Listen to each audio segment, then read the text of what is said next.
I was preparing dinner when my sister-in-law Lisa suddenly announced she was moving in uninvited. The key to the master bedroom was still in my hand while her suitcase sat by the front door. But she didn't know I had something she never suspected. That's when I realized this wasn't about a bedroom. This was about who controlled this house. And my response would change our family dynamics forever. Just 3 hours earlier, I was arranging fresh lilies in our master bedroom, feeling completely at peace in my own space. Mark and I had worked so hard to create this sanctuary. The soft gray walls, the walk-in closet I'd organized perfectly, the ensuite bathroom where I could finally relax after long days. Everything felt perfect in our little home. Lisa had just gone through a messy divorce and seemed genuinely heartbroken. As Mark's older sister, she'd always been protective of him, and I understood she needed support during this difficult time. But I didn't know that Lisa already had different plans for this room. Have you ever trusted someone too much? That blind faith that family would never take advantage of you? I was about to learn that lesson the hard way.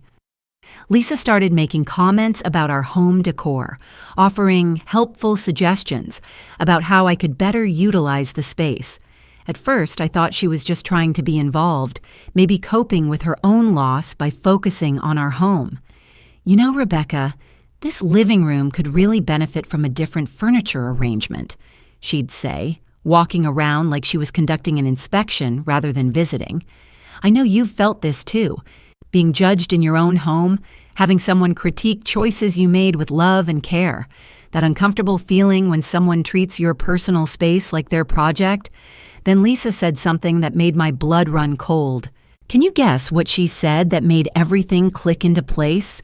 Lisa announced with complete confidence, "I'll be moving in with you two, temporarily, of course." But the way she said it wasn't asking permission, it was informing us of a decision she'd already made. Her tone carried the authority of someone who expected compliance, not discussion. "I'll take the master bedroom," she declared with a slight smirk, as if she was doing us a favor by claiming the best room in our house. And that's when I realized Lisa didn't see me as the homeowner at all. You saw this red flag, didn't you? I completely missed it at the time. Lisa had been planning this conversation, probably for weeks. The casual way she delivered life-changing news told me everything about how she viewed my role in this family. But there was something worse than her presumption. Mark stood there in complete silence, not defending me, not questioning her announcement, not even looking surprised. My husband, the man who should have been my partner in this moment, acted like Lisa had every right to reorganize our entire lives. Would you want to warn me at this point? Because I was still trying to process what was happening. Lisa hadn't just decided to move in. She'd already discussed this with Mark. Behind my back, in my own home, my husband and his sister had made decisions about my life without including me in the conversation. The betrayal hit me like a physical blow. I wasn't a partner in my own marriage. I was apparently just someone who happened to live in a house that Mark shared with his sister. Here's what Lisa didn't know about me. I wasn't just a housewife who'd quietly accept whatever the Anderson family decided. I was a property manager with 10 years of experience dealing with difficult tenants, boundary violations, and people who thought they could take advantage of others' kindness. I'd spent a decade learning exactly how to handle situations like this. Have you ever been completely underestimated by someone? That moment when you realize they have no idea who they're actually dealing with? I looked at myself in the master bedroom mirror and saw someone who'd been letting herself get walked all over. For months, I'd been accommodating Lisa's visits that lasted entire weekends. Her opinions about how Mark and I should live our lives, her subtle criticisms of everything from my cooking to my career. I'd been so focused on being a good sister-in-law that I'd forgotten to be a strong woman. That's when I understood Lisa had been calculating this move for a long time. Lisa didn't just want the master bedroom. She wanted to take over the entire household dynamic. She wanted to be the primary woman in Mark's life again, relegating me to some kind of lesser status in my own home. This wasn't about temporary housing after a divorce. This was about power, control, and putting me in what she considered my proper place. "I'll take over the household management too," she continued, as if this was a natural extension of claiming our bedroom. "You work so much, Rebecca. I'll have more time to really take care of Mark the way he deserves." The way he deserves. As if I'd been failing as a wife and she was here to fix my inadequacies. And that's when I decided to play by my own rules instead of theirs. If you were in my position, what would you do? How far would you go to protect your own home and marriage? I spent the next morning acting completely overwhelmed by Lisa's announcement. I let her think she'd successfully intimidated me into submission. While she unpacked her belongings in our guest room, apparently the master bedroom takeover would happen gradually. I was researching property laws and tenancy rights on my laptop. You know what I'm doing, but Lisa has no idea that her little victory dance is premature. Lisa had made a crucial error that most people don't realize when they try to manipulate property situations. She'd assumed that family relationships override legal boundaries. But I'd handled dozens of cases where family members tried to establish residency through emotional manipulation, and I knew exactly what Lisa was really attempting. While Lisa was busy rearranging our living room furniture to her preferences, I was gathering information that would change everything. And I discovered something Lisa hadn't thought about, her own vulnerability. Do you see my strategy yet? Sometimes the best defense requires letting your opponent think they're winning while you're actually 20 steps ahead. During my property management career, I dealt with Lisa's exact type before. People who'd lost control in one area of their lives and tried to regain it by controlling others. I'd learned that the key wasn't to fight them directly, but to understand their real motivations and address the underlying issues strategically. I began researching Lisa's divorce proceedings, public records that painted a very different picture than the victim story she'd been telling. Lisa hadn't just lost her marriage, she'd lost her home, most of her belongings, and was facing potential custody issues with her children. She needed to establish a stable living situation quickly, and she'd decided that taking over our home was easier than building her own life from scratch. Have you ever realized you're more powerful than you thought? That moment when you understand you have resources and knowledge that others don't expect? But I also discovered something that complicated everything. Lisa's ex-husband had been trying to reach Mark for weeks. Apparently, Lisa had a history of this exact behavior, moving in with family members and gradually taking control of their households when she felt unstable in her own life. I wasn't Lisa's first target. I was just her most recent attempt to avoid taking responsibility for rebuilding her own life. Now came the question that would determine everything. Was Mark a willing participant in Lisa's manipulation, or was he also being used by his sister's desperation?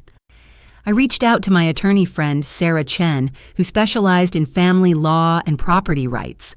What she told me changed my entire perspective on the situation. "Rebecca," Sarah said during our coffee meeting, "Lisa isn't just trying to live with you temporarily. Based on what you're describing, she's attempting to establish legal residency that could give her rights in your home. If she succeeds in staying for 30 days and receiving mail at your address, she could potentially claim tenant rights that would make removing her much more complicated." The scope of Lisa's plan was much larger than I'd realized. This wasn't emotional manipulation. This was a calculated legal strategy. Have you ever felt like you were finally seeing the truth after months of confusion? That's exactly what happened when Sarah explained the legal implications. But Sarah also told me something that made me question everything I thought I knew about my marriage. The fact that your husband agreed to this without consulting you suggests either he doesn't understand the legal ramifications or he's been convinced that this arrangement benefits him somehow. You need to figure out which one it is before you make your next move. Or was Mark naive about his sister's manipulation, or was he actively choosing Lisa's needs over mine? Lisa made her biggest mistake that evening when she posted on social media about her new living arrangement with family. She tagged our address, mentioned feeling so grateful for Mark's support during this transition, and included photos of herself in our kitchen and living room. She just created a digital paper trail that documented her intention to establish residency in our home. Sometimes people hand you exactly the evidence you need by trying too hard to control the narrative, but Mark's reaction to seeing Lisa's social media posts shocked me in a way I hadn't expected. Instead of being pleased that his sister was publicly grateful, he looked genuinely disturbed. He stared at the photos of Lisa in our home with an expression I'd never seen before. Not anger, not surprise, but something that looked almost like fear. She wasn't supposed to do that, he mumbled, more to himself than to me. That's when I realized Mark wasn't just a weak husband who couldn't stand up to his sister. There was something else happening here, something more complex than I'd understood. Sometimes people surprise you in ways that change everything you thought you knew about them. Mark had been allowing Lisa's behavior, but not because he agreed with it. He'd been trying to protect someone. But I was starting to suspect it wasn't me. The way he'd reacted to her social media posts, his quiet conversations with Lisa that stopped when I entered rooms, his strange reluctance to set boundaries despite clearly being uncomfortable with her presence. Mark was protecting Lisa's children, his nephews who were already dealing with their parents' divorce and custody battle. He'd been avoiding confrontation with Lisa because he knew that any conflict could affect her already precarious situation with her kids. The real enemy wasn't Lisa's manipulation tactics. The real enemy wasn't even Mark's inability to choose sides.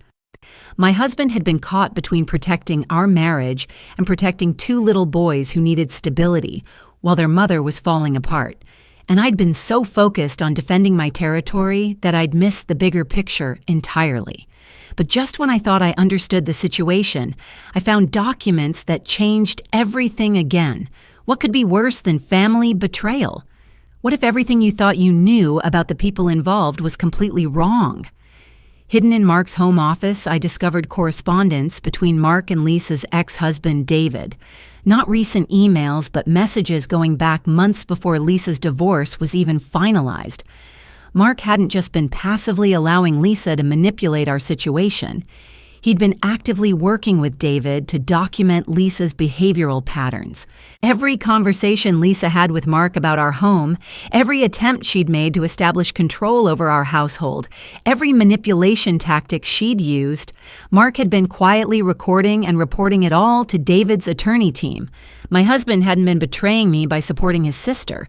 He'd been protecting Lisa's children by gathering evidence that would prevent her from having unsupervised custody, while she was clearly struggling with control issues and emotional instability. The weak husband who couldn't stand up to his sister had actually been running a sophisticated documentation operation to protect two children from a parent who was spiraling out of control. But that meant Mark had been lying to me for months about what was really happening in our home. He'd been using our marriage, our house, and my emotional distress as part of a larger legal strategy that I'd never been told about. I felt completely isolated. Both my husband and my sister-in-law seemed to be playing games that I didn't understand in a house that no longer felt like my home. That's when I found the final piece of evidence that would determine everything.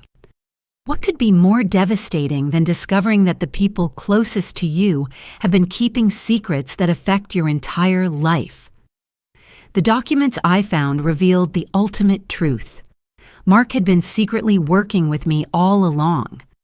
Every betrayal I thought I'd witnessed was actually part of a carefully orchestrated plan to protect Lisa's children while gathering evidence of her manipulation patterns. My husband hadn't been choosing his sister over me. He'd been protecting two innocent kids while building a legal case that would ensure their safety. All those times Mark seemed to side with Lisa, all those moments when I felt abandoned and alone in my own home. He'd been playing his role perfectly, while documenting everything for David's custody attorney. Mark knew that if Lisa suspected what was really happening, she'd either disappear with the children or escalate her manipulation to dangerous levels. Did you see this coming? Because I was completely stunned by how wrong I'd been about everything. But there was more.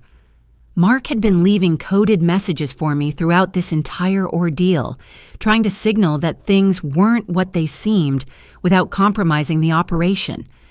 The way he'd looked disturbed by Lisa's social media posts wasn't fear of confrontation. It was concern that she was creating too much evidence too quickly, which might spook her before they had enough documentation.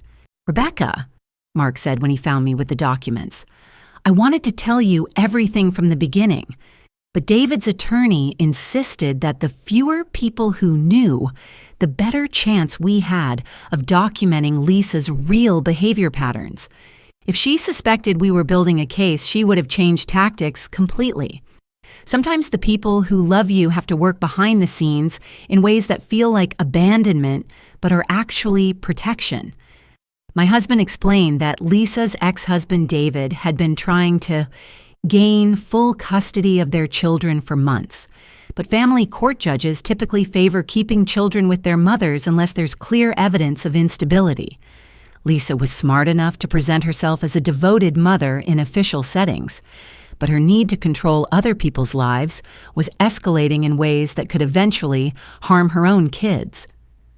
We needed her to reveal her true patterns in a safe environment, Mark continued. Our house became the testing ground where she could show her real personality without directly affecting the children.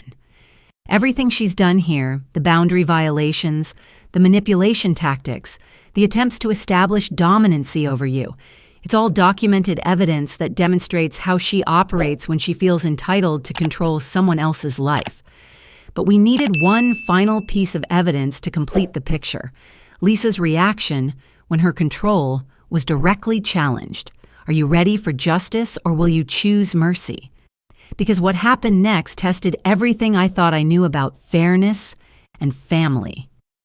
The plan was elegant in its simplicity. Instead of confronting Lisa with anger or trying to kick her out through force, we would present her with clear boundaries and document how she responded. If she could respect limits and work within reasonable parameters, it would support her case for maintaining custody. If she escalated her manipulation or became vindictive when challenged, it would prove David's concerns about her stability. Lisa's reaction to our carefully crafted ultimatum was immediate and revealing. "You can't make me leave," she declared when we sat down for what she thought would be a family discussion about household rules. "Mark is my brother, and family supports family. Rebecca, you're being selfish and cruel to someone who's already been through enough trauma." Do people really change when confronted with consequences? Lisa's response showed us exactly who she was beneath the victim facade. Instead of acknowledging that she'd moved into our home without permission, taken over our private spaces, and attempted to reorganize our entire marriage dynamic, Lisa immediately positioned herself as the wronged party. She used emotional manipulation, family guilt, and victim language to avoid taking any responsibility for her behavior. But then something unexpected happened. Lisa's 8-year-old son called her cell phone. "Mommy," his little voice carried through the speaker, "when are you coming to get us? Daddy says you've been staying somewhere else for 2 weeks, but you told us it was just for a few days." The room went completely silent as Lisa realized her children didn't even know where she was living or how long she planned to be away from them. Understanding doesn't excuse behavior, but it does explain it. Lisa's need to control our household wasn't just manipulation. It was her way of avoiding the responsibility of rebuilding her own life and maintaining consistent contact with her children. Lisa had been so focused on establishing dominance in our home that she'd been neglecting the very children she claimed to be fighting for. While she was rearranging our furniture and claiming our master bedroom, her kids were staying with their father and wondering why their mother seemed more interested in controlling someone else's family than caring for her own. "I'm creating a stable environment for when the kids visit," Lisa said defensively, but her voice lacked conviction. Even she could hear how hollow that excuse sounded when her children hadn't visited once during her 2-week stay with us. Both women saw themselves clearly for the first time. I recognized my own tendency to fight for territory instead of addressing underlying issues, and Lisa had to confront the reality that her behavior was actually harming the people she claimed to be protecting. We all carry our wounds differently, but the question is whether we use them as excuses to hurt others or as motivation to heal and grow. That's when I made a choice that surprised everyone, including myself. Instead of using Lisa's vulnerability against her, instead of pressing our legal advantage or demanding that she leave immediately, I offered her something completely different: genuine help in rebuilding her relationship with her children and creating a real plan for independent living. What would you sacrifice for family peace? Sometimes the strongest thing you can do is choose healing over being right. Getting what I wanted, having Lisa out of our house and our lives, would have been easy at that point.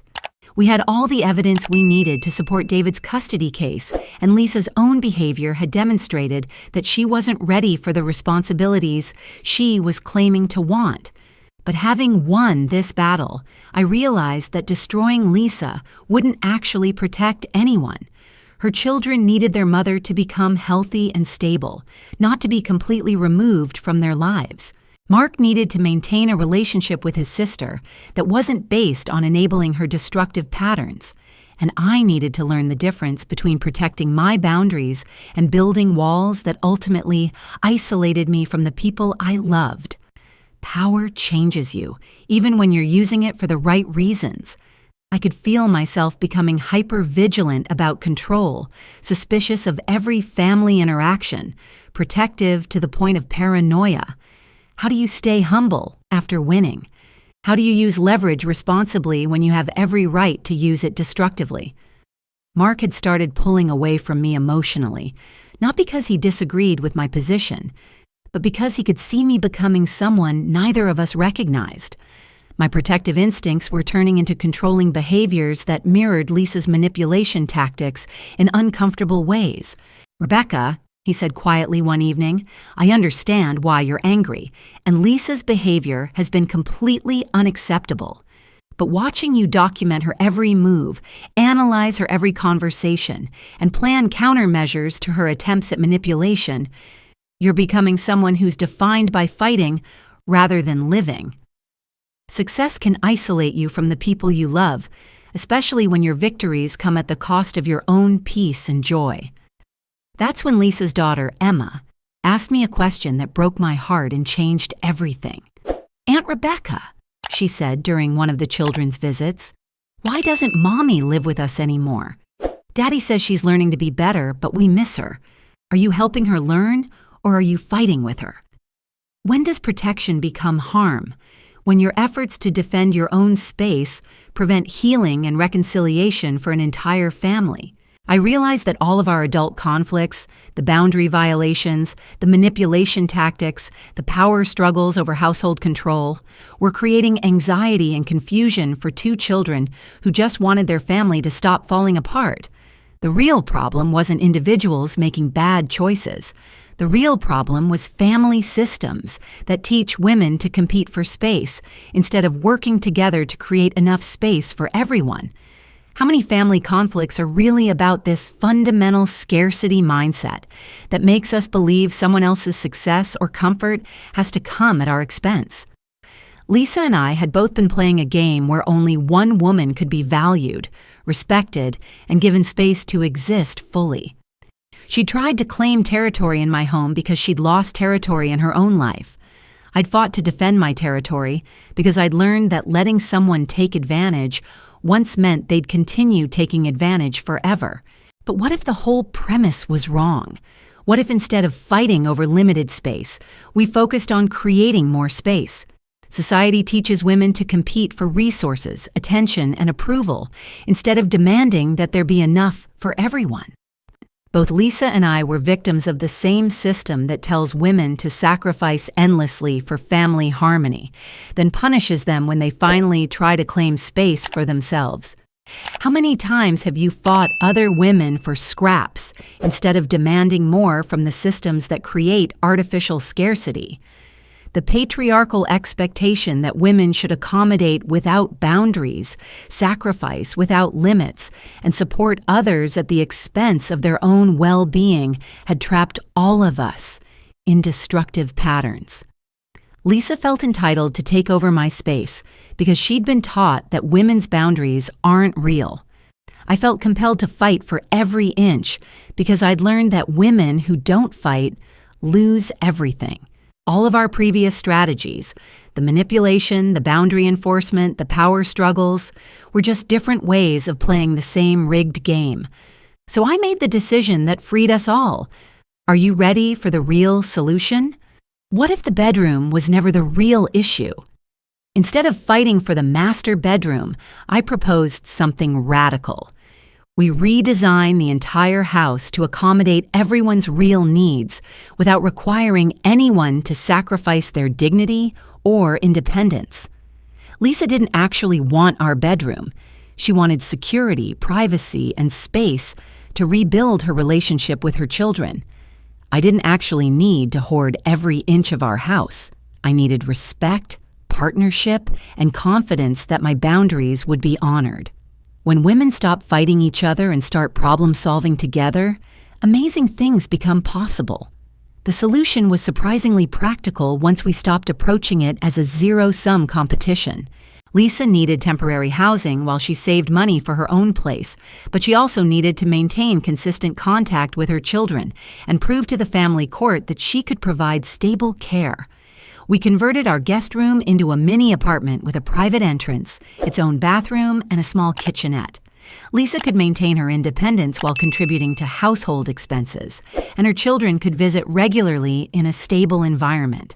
Most importantly, all of these arrangements came with clear timelines, written agreements, and respect for everyone's boundaries. What would you choose, being right or being happy?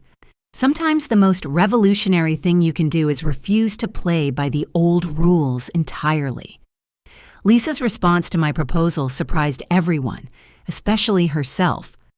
"I don't understand," she said, tears in her eyes.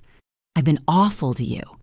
I tried to take over your home, disrespected your marriage, and treated you like you didn't matter. Why would you help me instead of just kicking me out?"